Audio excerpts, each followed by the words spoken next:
Okay, we have another antiderivative, and we are going to need to change the form of this because this is a quotient, and again, you're given no rules for a quotient of functions over here or really anywhere else directly. In fact, when you have products of functions, generally you do use integration by parts, as I mentioned before, but with quotients of functions, there's all different ways to approach that.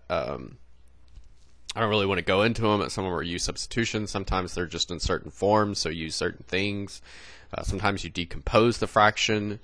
It's just all different methods, and that's basically calculus 2 for the most part is techniques of integrations. But in this case, we can actually, just like with derivatives, when we had a single term in the denominator, we could write, we had sums or differences in the numerator, we could rewrite this quotient here as a sums or differences of each term in the numerator over the denominator. So that's what we're going to do here, and then simplify, and then take the antiderivative. So that's what we're going to do here too, just like we did with derivatives, but now with antiderivatives. I'm just going to put some parentheses around there. So I have 4 over t cubed plus, oh, I don't know why every time I go to do a plus I want to make my little t tail there, but anyway, this is nice, this whole format here. So we have plus,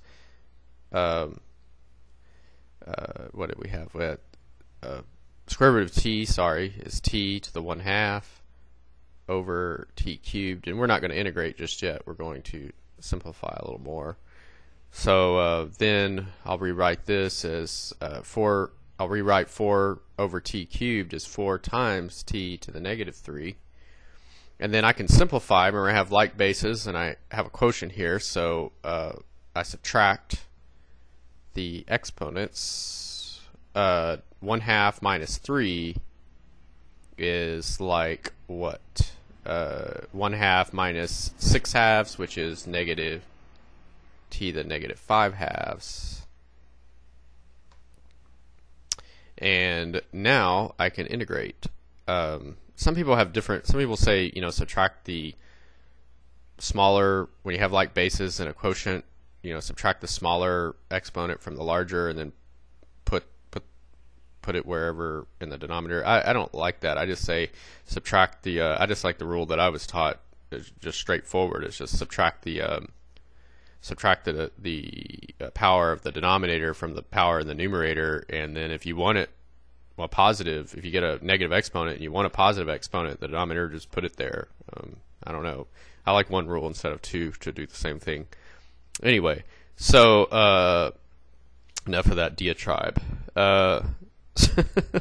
So we'll integrate this, take the indefinite rule, so we have this 4, just going to sit there for right now, and t to the -3rd up by a power of 1 is t to the -2 over the new power of -2 plus t up by a power of 1. -5/2 plus 1 is -5/2 plus 2/2, or 2 over 2.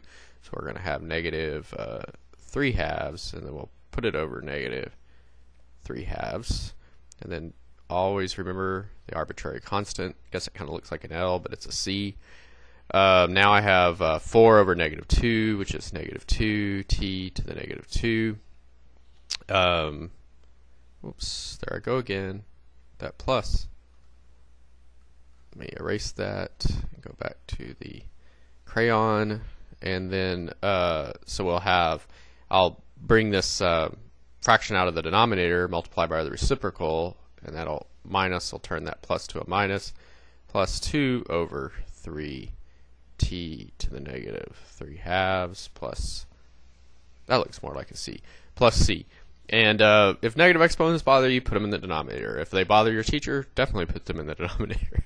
They don't bother me, and they generally don't bother instructors, but sometimes they do, so I don't know. It's been a little while since I took Cal 1.